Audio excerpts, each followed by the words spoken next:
I watched in horror as bulldozers tore through my family's land that had been in our family for 3 generations.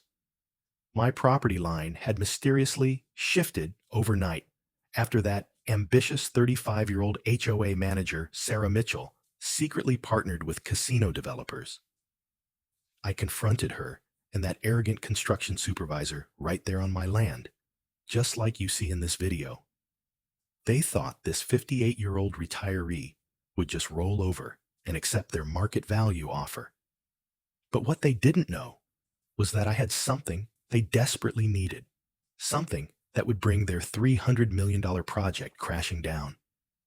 Would you have walked away or fought back like I did? 35 years ago, when I was just 23, I purchased this 5-acre property on the outskirts of town. Back then, it was nothing but open fields and a small creek running through it. I built my house with my own hands, planting every tree you see today. This land held the memories of my children's first steps, my daughter's wedding under the oak tree, and the quiet evenings my wife and I spent watching the sunset before she passed. Now at 58, I was finally ready to enjoy my retirement on this piece of heaven. The property sits on a gentle hill with panoramic views that realtors have always drooled over. Prime real estate, they'd say, whenever they'd knock on my door with offers. I always sent them away. Over the years, our little rural area grew. First came a few houses, then a shopping center, and finally, the Whispering Pines subdivision with its fancy HOA. When my property was annexed into their jurisdiction through some county rezoning, I didn't think much of it. The HOA fees were reasonable, and they promised road maintenance and security. That's when I first met Sarah Mitchell, the new HOA manager. She couldn't have been older than 35, always dressed like she was heading to a corporate boardroom, clipboard in hand, and that Mercedes always parked in the reserved spot. "Just checking compliance," she'd say with a smile that never reached her eyes whenever she'd stop by. There were warning signs I should have noticed. The way she'd linger too long looking at my property. The questions about my future plans. "Have you ever thought about downsizing, Mr. Thompson?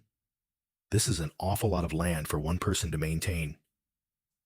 Or comments like, "This area is developing so quickly. Property values could triple in the next few years if the right developments come in." I brushed it all off. This was my home, my sanctuary, the place where I planned to live out my days in peace. Little did I know that behind those pleasant smiles and casual comments, a plan was already in motion to take everything from me. The first real red flag came when I spotted surveyors on my property one Tuesday morning. They wore generic uniforms with no company logo and claimed to be from the utility company checking water lines. But they seemed more interested in my property boundaries than any utilities. "You folks lost?" I called out, walking toward them with my coffee in hand. "Just routine maintenance checks, sir," one replied, barely looking up from his equipment. HOA approved. That evening, driving past the HOA office on my way home from the hardware store, I noticed 4 black SUVs and a Lexus with government plates in the parking lot. Strange for 7 p.m. on a weekday. The blinds were drawn, but I could see shadows of people gathered around what looked like a table. The next week, my property tax reassessment arrived. My valuation had jumped 40%, while my neighbors saw only modest increases. When I called the county assessor's office, the clerk sounded nervous, mumbling something about regional development considerations before transferring me to voicemail that was never returned. Then came the sudden enforcement of HOA, bylaws I'd never even heard of. A citation for my garden shed being non-conforming. Another for my fence needing architectural approval. A third for my mailbox being non-standard. When I went to the HOA office to dispute these charges, I met Richard Harmon for the first time. The new HOA president was a stocky 52-year-old with a politician's handshake and a real estate developer's calculating eyes.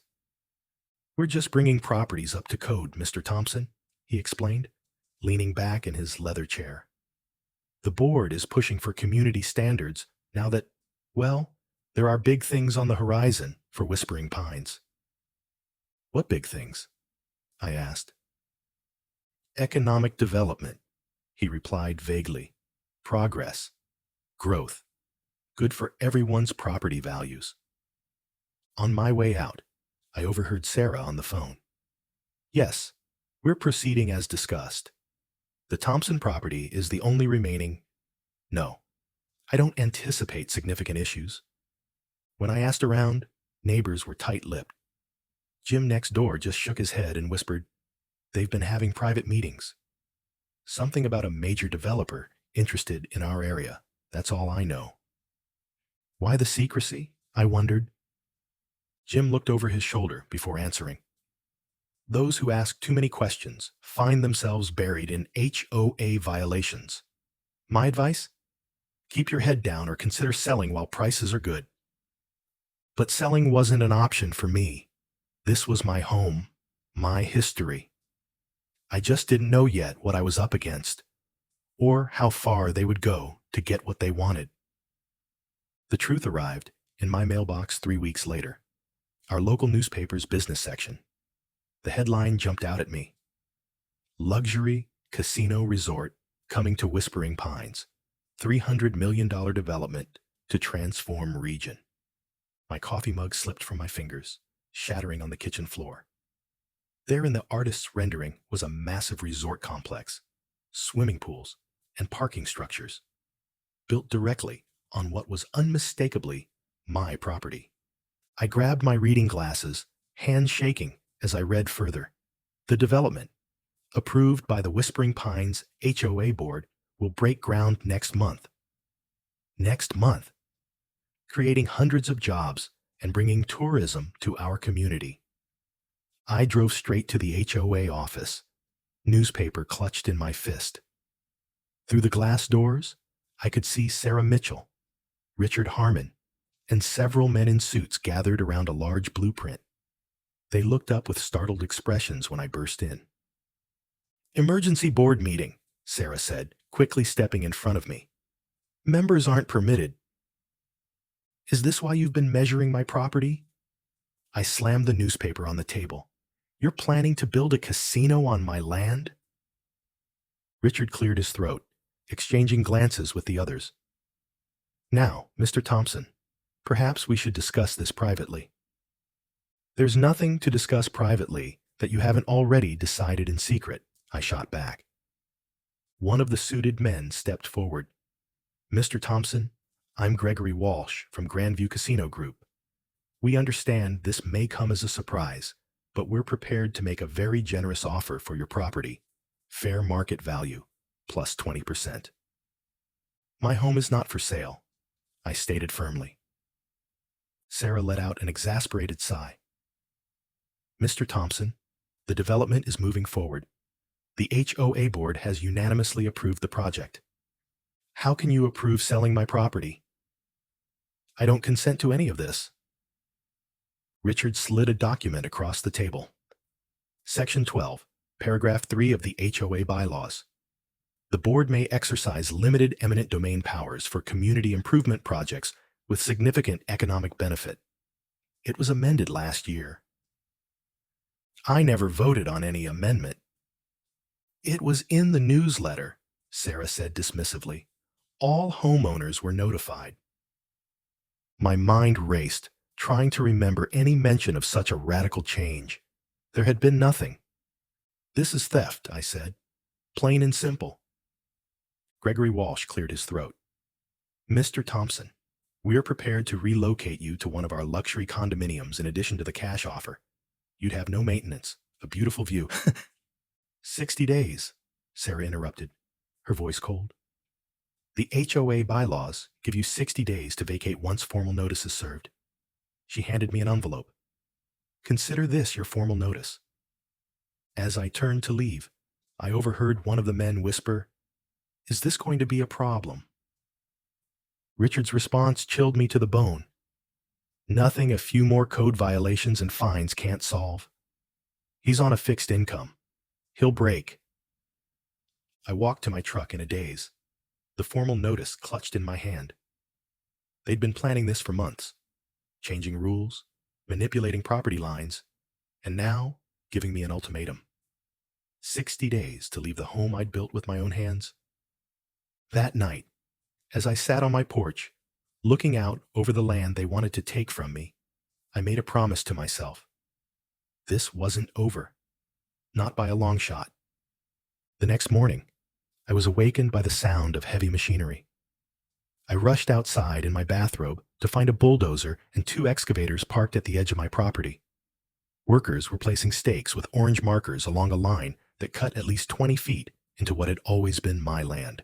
Sarah Mitchell stood there in her pressed blue shirt and yellow hard hat, clipboard in hand, talking to a muscular man in his mid-50s wearing a light blue polo shirt with Grand View Construction embroidered on the chest. "What the hell is going on here?" I shouted, marching across the lawn. Sarah turned, her professional smile faltering. "Mr. Thompson, this is Mike Dawson, our construction supervisor. We're just marking the correct property lines according to county records." "My property line has been in the same place for 35 years, I said, pointing to my fence 20 feet beyond their markers. "You can't just redraw it overnight." Mike Dawson stepped forward, chest puffed out. "Look, old-timer, the plans are approved. Every day we delay costs thousands. The property line is what the county says it is, not what you remember." "I'm calling the police," I said, pulling out my cell phone. Sarah stepped between us. "That won't be necessary. We have all the proper permits." She held up her clipboard with official-looking documents. "Perhaps you didn't understand our meeting yesterday. This project is moving forward with or without your cooperation." Neighbors began emerging from their homes, watching the confrontation. I could see their concerned faces, but no one dared to approach. "You're trespassing," I said firmly. "Remove your equipment and your people from my property now." Mike leaned in, lowering his voice. "Accidents happen on construction sites all the time, especially when people don't cooperate with progress." I held my ground, even as my heart raced. "Is that a threat?" "Just an observation," he replied with a smirk. "Think carefully about that offer, old man.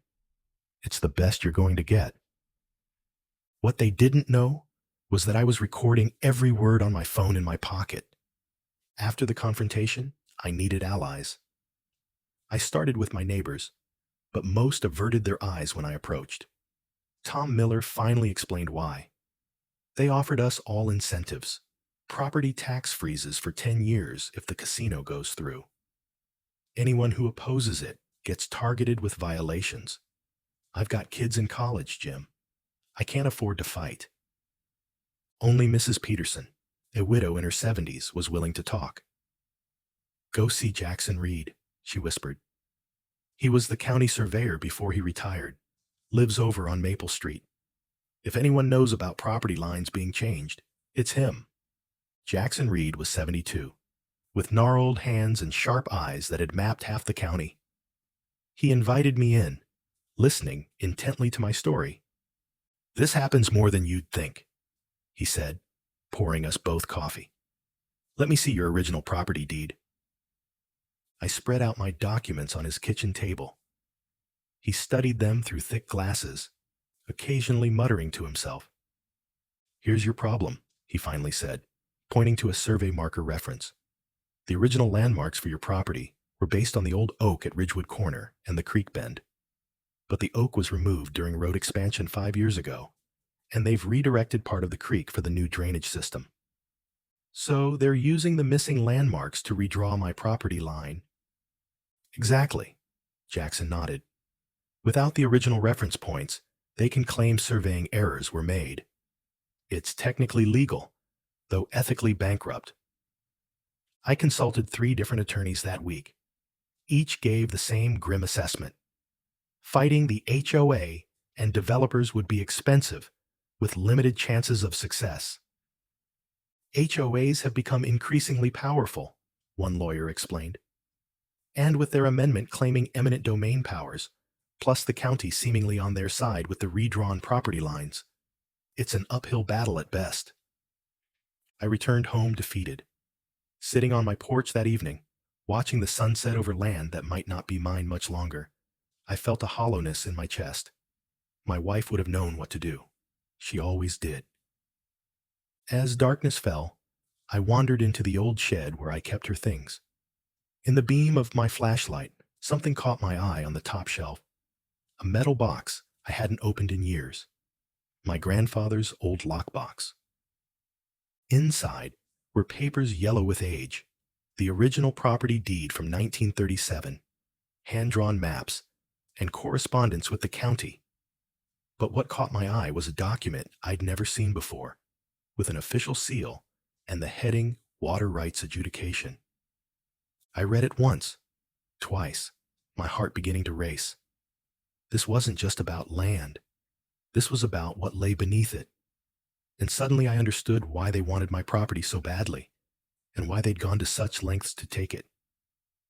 For the first time in weeks, I felt something other than despair. I felt hope. The water rights document was a game changer. According to the yellowed papers, my grandfather had secured legal rights to the underground aquifer that ran beneath the property. Not just access rights, but control rights, meaning nothing could be built that would impact the water flow without explicit permission from the property owner. I stayed up all night researching. The aquifer, I discovered, wasn't just any water source. It was the Clearwater Basin, one of the largest and purest underground water reserves in the county. Deeper in the box, I found my grandfather's journal.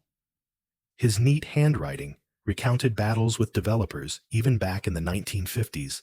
They want the water, not the land, he'd written. Without access to Clearwater Basin, no major development in this valley is possible. Remember this always. A casino would need enormous amounts of water for fountains, swimming pools, landscaping, and thousands of guests. No wonder they were so desperate for my property. It wasn't about the land itself. It was about what flowed beneath it. The next morning, I called Jackson Reed again. Do you know a good water rights attorney? 2 days later, I was sitting in the office of Eleanor Jimenez, a formidable woman who specialized in water law. She reviewed my grandfather's documents with increasing interest. These are extraordinarily valuable, she said finally, tapping the papers. Water rights like these are gold in today's development world, especially with our recent drought years. The aquifer easement document is particularly powerful. It gives you veto power over any large-scale water usage that could impact the basin. Can they challenge it? They'll try, she admitted. But these rights were established before modern zoning laws. They're grandfathered in and nearly impossible to overcome legally. Your grandfather was very shrewd. I leaned forward. So what exactly can I do with this? You could potentially stop the entire casino project, she said. Or at the very least, force them back to the negotiating table. But this time, you'd be holding all the cards. She outlined a strategy. First, file for emergency injunctions based on the water rights. Second, demand access to the casino's water usage plans, which they'd likely kept secret. Third, register the historical water rights with the state water board immediately before the developers could challenge them. What about the property line issues? I asked. Water rights supersede property boundaries in many cases, she explained. Even if they've manipulated your land borders, these water rights apply to the aquifer based on its geological boundaries, not property lines. For the first time since this nightmare began, I had leverage. I had a way to fight back. As I drove home, a plan began forming in my mind. They thought they were dealing with a helpless old man they could bully into submission. They were about to learn how wrong they were. The next morning, Eleanor filed emergency injunctions against both the HOA and Grandview Casino Group. By afternoon, a court officer was serving papers at the construction site, ordering all work stopped pending a hearing on the water rights issue. I watched from my truck as Mike Dawson received the documents, his face turning as red as a tomato. He crumpled the papers in his fist and threw them to the ground before storming off to make a phone call. Within an hour, Sarah Mitchell and two men in expensive suits pulled up to the site. One was Gregory Walsh from Grandview.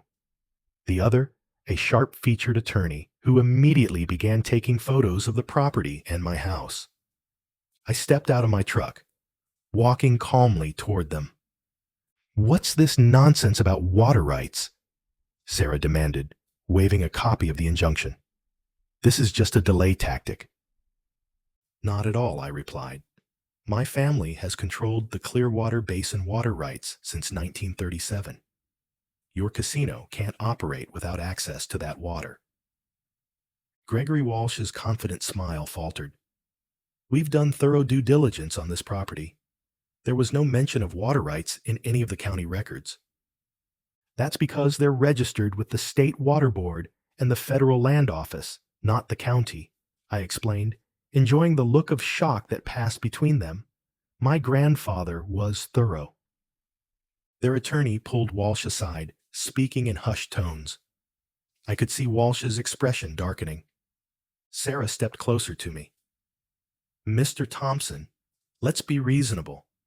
We can revisit our offer, perhaps triple the market value." "This isn't about money," I replied.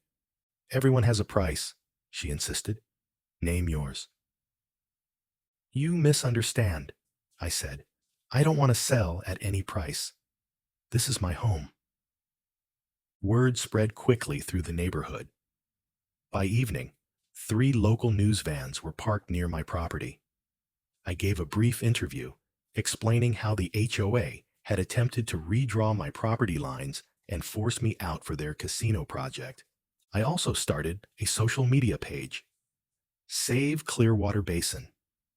Within days, it had thousands of followers, including environmental groups concerned about water usage and local residents worried about the casino's impact on our community.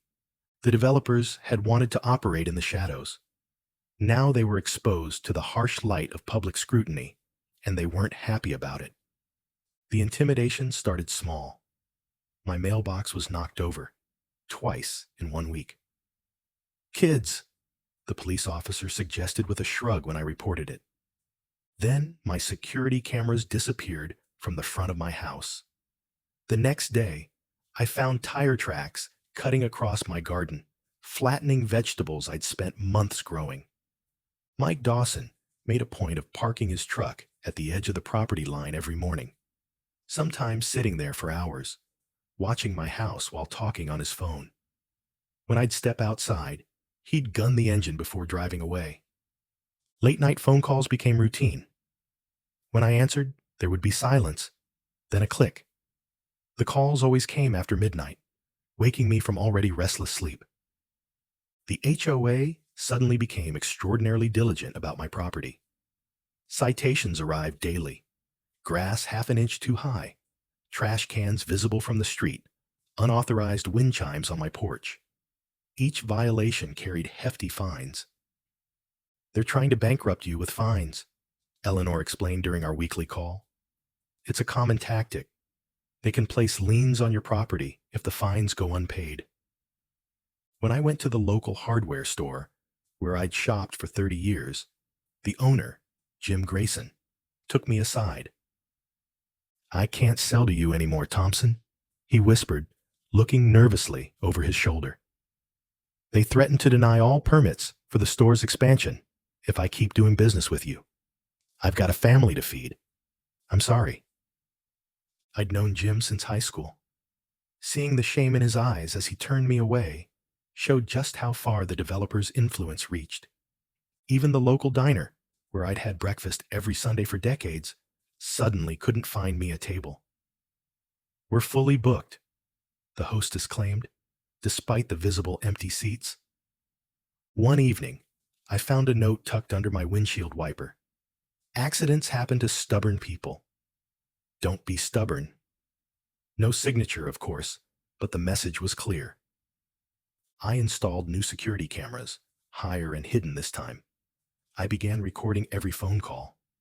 I documented every strange occurrence, every threat, every violation notice. If they wanted a war of attrition, they'd find I was more prepared than they expected. What they didn't know was that each act of intimidation only strengthened my resolve. This wasn't just about my home anymore. It was about standing up to bullies who thought their money put them above the law. Jackson Reed introduced me to his former colleague at the county records office, Maria Vasquez. Though officially retired, she still had friends in the department who owed her favors.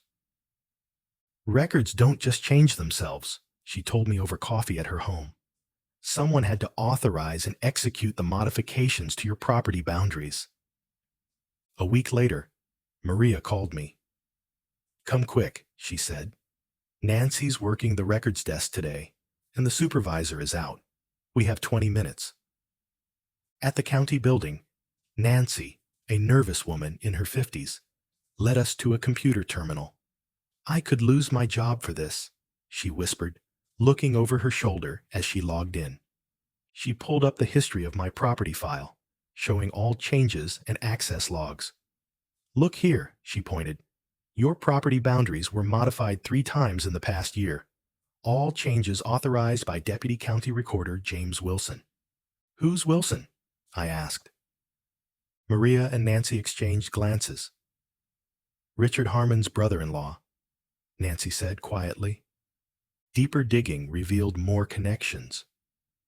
James Wilson had authorized similar boundary corrections for 5 other properties now incorporated into the casino development plan. All the changes cited historical surveying errors as justification. More concerning was what we found about Sarah Mitchell.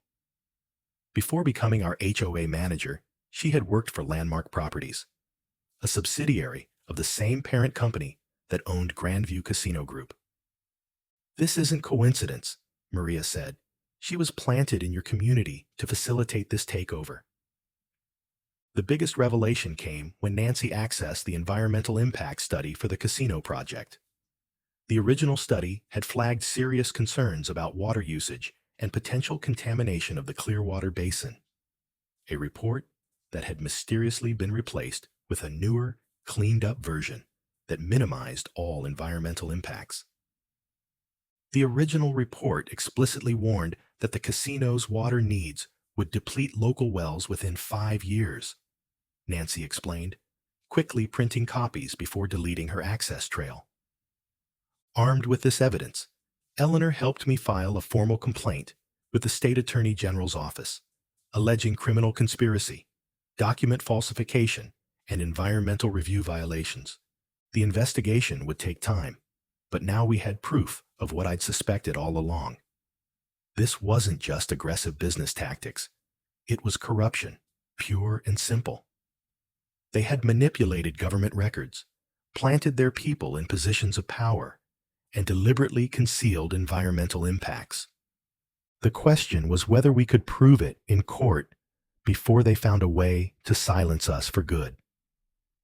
3 days after filing the complaint, I was splitting firewood in my yard when 3 vehicles pulled up: Sarah's Mercedes, Mike Dawson's truck, and an official county car. Sarah, clipboard in hand as always, emerged wearing her standard blue shirt. Mike, in his light blue polo, slammed his truck door so hard it echoed across the property. "Mr. Thompson," Sarah called out, her professional smile strained as she approached, with a man in a suit I recognized as a county official. "We need to discuss an urgent matter." I set down my axe, wiping my hands on my jeans.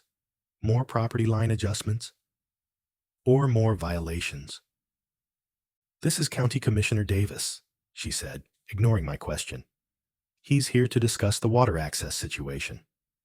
Commissioner Davis cleared his throat. "Mr. Thompson, I understand you've made certain claims about water rights to the Clearwater Basin." "Not claims. Facts. I have the documentation." Sarah thrust her clipboard forward. "These are final notices regarding your property. The county has reviewed your supposed water rights and found them inapplicable to current zoning regulations. Mike Dawson stepped closer, towering over me. Time's up, old man. We've been patient. We've been generous. But this project is happening, with or without your cooperation. The bulldozers start next week, Sarah added. I suggest you start packing. I stood my ground. You might want to check with your legal team about those water rights again. My attorney filed them with the state water board yesterday. Any construction that impacts the aquifer is now prohibited by state law.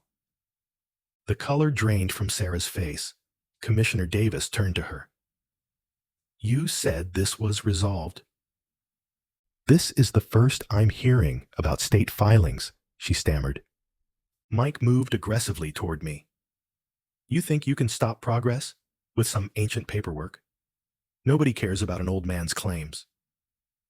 Step back, I warned, noticing my neighbor's security camera pointed in our direction.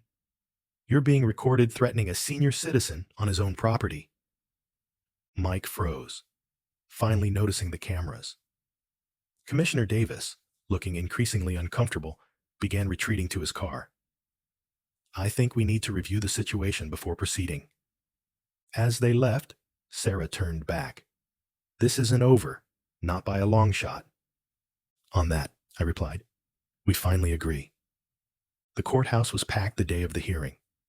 News of the conflict had spread, drawing environmental activists, concerned citizens, and even a few casino supporters hoping for jobs. Our table was small, just me, Eleanor, and Jackson Reed as our expert witness. The opposition arrived in force. Sarah Mitchell, Richard Harmon, 3 executives from Grandview Casino Group, and a team of 5 attorneys in suits that probably cost more than my monthly pension. Judge Martinez, a stern woman in her 60s, wasted no time. This is a hearing on injunctive relief regarding water rights and property boundaries. Ms. Jimenez, you may begin. Eleanor methodically presented our case, displaying my grandfather's original documents, the water rights certification, and the evidence of tampered county records. Jackson testified about surveying practices and how the property boundaries had been improperly altered. When Sarah took the stand, Eleanor's cross-examination was surgical. Ms. Mitchell, prior to becoming HOA manager, you worked for Landmark Properties, correct? Sarah shifted uncomfortably. Yes, briefly. Landmark Properties is owned by Grandview Investments, which also owns the casino group proposing this development. Isn't that right? I wasn't aware of that connection when I took the position. Eleanor presented Sarah's employment records. Yet you listed Grandview's CEO as a reference on your HOA application. Were you planted in this community specifically to facilitate this land acquisition? Sarah looked to her attorneys, who were frantically writing notes. I declined to answer on advice of counsel. The courtroom murmured. Richard Harmon fared no better when confronted with evidence that his brother-in-law had altered the county records. Under pressure, he admitted that he'd been promised a position as operations director at the new casino once it opened. The final blow came when Eleanor presented the original environmental impact study showing the casino would deplete local water supplies. Your Honor, Eleanor concluded, this is a clear case of corruption, document falsification, and environmental concealment.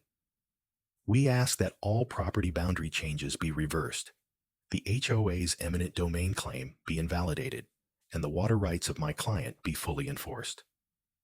After a brief recess, Judge Martinez returned with her ruling. This court finds significant evidence of improper conduct, she began. The property boundary changes are hereby invalidated pending full investigation. The HOA's eminent domain claim is rejected as it was based on improperly adopted amendments, and Mr. Thompson's water rights are valid and enforceable under state law. She fixed the casino executives with a stern look. No construction may proceed without addressing the water rights issue to this court's satisfaction. As we left the courtroom, Gregory Walsh approached me. "Mr. Thompson, perhaps we can discuss a settlement. Name your price for the water rights." I smiled. "I think you misunderstand the situation. I'm not looking to sell." "Then what do you want?" he asked, bewildered.